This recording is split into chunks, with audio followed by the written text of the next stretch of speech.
Honorable Speaker, sir, my admitted start question number 41.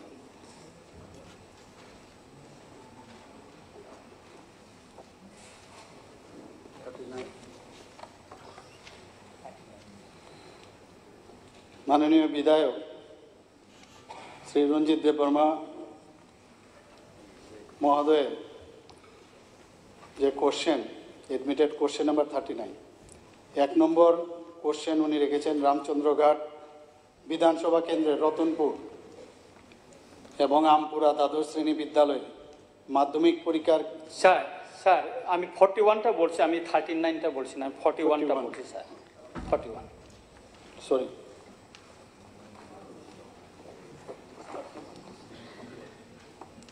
Forty उनी प्रश्न करेছেন एक नम्बरे रामचंद्रघाट विधानसभा केंद्रेर अंतर्गत বাইজলবাড়ি দ্বাদশ শ্রেণী বিদ্যালয়কে বিদ্যাজ্যোতি প্রকল্পের আওতায় আনার কোনো পরিকল্পনা দপ্তরে রয়েছে কিনা।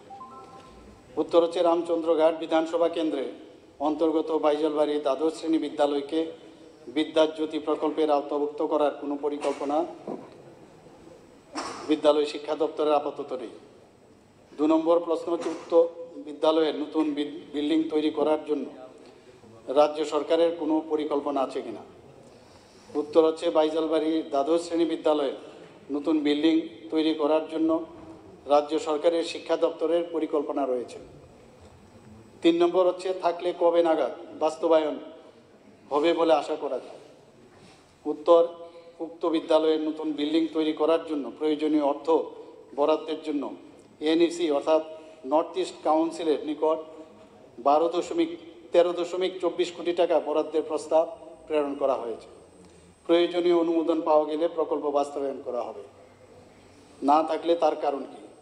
উক্ত প্রশ্নের উত্তর 2 নম্বর এবং 3 নম্বর প্রশ্নে দেওয়া হয়েছে। স্যার, সাপ্লিমেন্টারি স্যার, 2017 সালে ওই বাইজলবাড়ি দ্বাদশ শ্রেণী বিদ্যালয়টা আগুনে কে বা কারা দুষ্কৃতীরা পুড়ে দিয়েছিল, এই ব্যাপারে আমি মাননীয় শিক্ষা দপ্তরের ভারপ্রাপ্ত মন্ত্রী তথা মুখ্যমন্ত্রী মহোদয়কে একটা চিঠি দিয়েছিলাম রিপেয়ার করার জন্য, দ্রুত রিপেয়ার করে দেওয়ার জন্য, কিন্তু সেই চিঠির উত্তর আজও পাইনি এবং সেখানে রিপেয়ার করার জন্য অনুমোদন পেয়েছে কিনা আমার জানা নেই স্যার।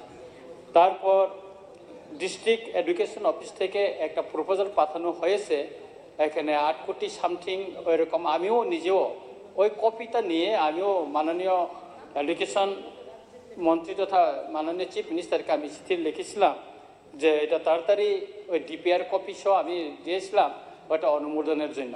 যদি তাড়াতাড়ি মানে বিল্ডিংটা করা যায় স্যার, তাহলে খুব ভালো হবে। খুব কষ্ট করে সেখানে স্কুলটা চলছে এখন, বিষয়টার জন্য গুরুত্ব সহকারে দেখার জন্য আমি আর অনুরোধ রইল স্যার। উনি আমার কাছে দিয়েছিলেন এবং সাথে সাথে আমি দপ্তরকে দিয়েছি এবং এটা প্রক্রিয়ায় আছে এবং আমি আবার দেখবো এটা কোন জায়গায় আছে।